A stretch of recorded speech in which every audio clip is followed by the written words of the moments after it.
19वीं सदी के शुरुआत की बात है। भारत के अछूत जातियों में से एक जाति महार, जिसके खिलाफ पेशवाओं ने मार्शल लॉ लगाया था कि इनके कमर में झाड़ू और गले में मटका बांध दिया जाए। दरअसल ये अशोक काल में हुई ब्राह्मणों की निर्भत्सना का नागवंशियों के खिलाफ प्रतिशोध था। वैसे तो महार जाति अपनी वीरता के लिए प्रसिद्ध थी, लेकिन जब संसाधन ही छीन लिए जाते हैं तो कोई भी विकलांग हो सकता है। बहरहाल महार अपनी खोई प्रतिष्ठा और अस्मिता को संरक्षित करने की मंशा में थे और अंग्रेज भारत में अपनी सत्ता स्थापित करने की जुगत में। ऐसे में अंग्रेजों की नजर महारों पर टिकी, जो कद काठी में मजबूत और निडर वृत्ति के थे।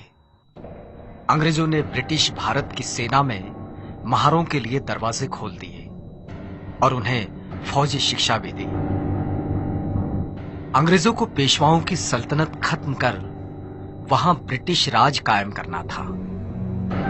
तैयारी शुरू हुई पेशवाओं पर आक्रमण करने की। महारों के सरदार सेनापति सिद्धनाग के कानों पर यह खबर पड़ी तो वे स्वयं बाजीराव पेशवा से मिलने गए।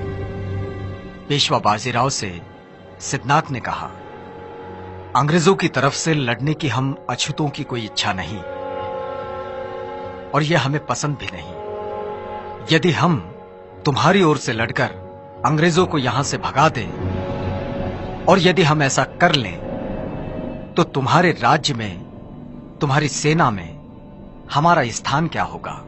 पेशवा बाजीराव ने सिद्धनाग के इस प्रस्ताव की अवहेलना की और कहा, सुई की नोक पर थर्राते हुए ठहरे धूल के कण जितना स्थान भी तुम महारों के लिए हमारे पास नहीं है। तुम लोग हमारे पैरों की धूल हो और वो ही बने रहोगे। चतुर्वर्ण व्यवस्था ने तुम महारों के लिए जो नियम बनाए हैं उनमें थोड़ा भी बदलाव नहीं होगा। तुम नीच हो, नीच ही रहोगे। पेशवा के जवाब से सिद्धनाग ठिठुर गए। उनका खून खौलने लगा और वे गरज पड़े, हम आज तक तुम्हारे अन्याय अत्याचार सहते रहे, लेकिन अब तुमने स्वयं ही अपनी मृत्यु रेखा खींच ली है। महारों ने शस्त्र उठा लिए हैं। अब ये उच्च वर्णीय मगरूरी मिट्टी में मिल जाएगी। युद्ध की भाषा हमसे ना करो। इसी माटी में जन्म हुआ है हमारा और यहीं पले बढ़े हैं हम। इस मिट्टी की लाज अब ना लूटेगी। अपने न्याय हकों के लिए युद्ध करना कोई पाप नहीं है। ये ही युद्ध की अंतिम घोषणा है। और इस ऐलान के साथ सिद्धनाग वहां से निकल गए। दरअसल पेशवाओं के अत्याचार से महार समुदाय त्रस्त हो गया था और स्वाभिमानी जीवन जीने के लिए युद्ध का रास्ता उसे जचने लगा। अब ब्रिटिश आर्मी का वो हिस्सा थे और पेशवा के आह्वान से चिंगारी और भड़की। जैसे बाबा साहब डॉक्टर अम्बेडकर कहते हैं, जहां सहन शक्ति खत्म हो जाती है वहीं क्रांति का जन्म होता है। महारों ने सदियों से चले आ रहे अपने अपमान का बदला लेने पेशवाई के खिलाफ युद्ध का बिगुल फूंका और आधुनिक भारत में समतामूलक समाज निर्माण के नए इतिहास पर्व की शुरुआत हुई। भीमा नदी के किनारे बसे कोरेगांव की ये बात है। 1 जनवरी 1818।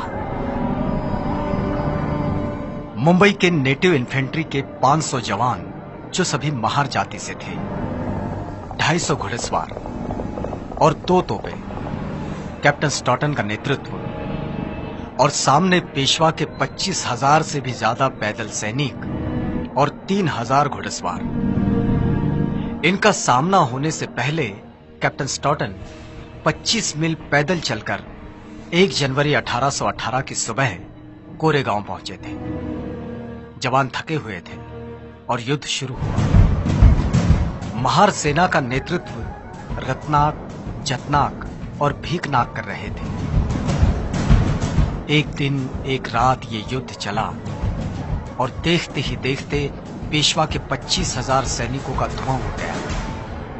500 महार सैनिकों के सामने पेशवा की विशाल सेना पौनी साबित हुई। इसमें अंग्रेजी सेना के 276 लोग गिरे। लड़ाई के धरातल पर महारों का सामर्थ्य किस स्तर का है, ये बात पूरी दुनिया ने देखी और इतिहास इस घटना से गौरवान्वित हुआ। युद्ध में वीर गति को प्राप्त हुए सैनिकों की शौर्य गाथा दुनिया के इतिहास में अमर हुई, जो भीमा कोरेगांव के इस 75 फीट ऊंचे विजय स्तंभ पर दर्ज है। इस क्रांति स्तंभ, विजय स्तंभ को सैल्यूट करने बाबा साहब डॉक्टर अम्बेडकर हर साल 1 जनवरी को यहां जरूर आते थे।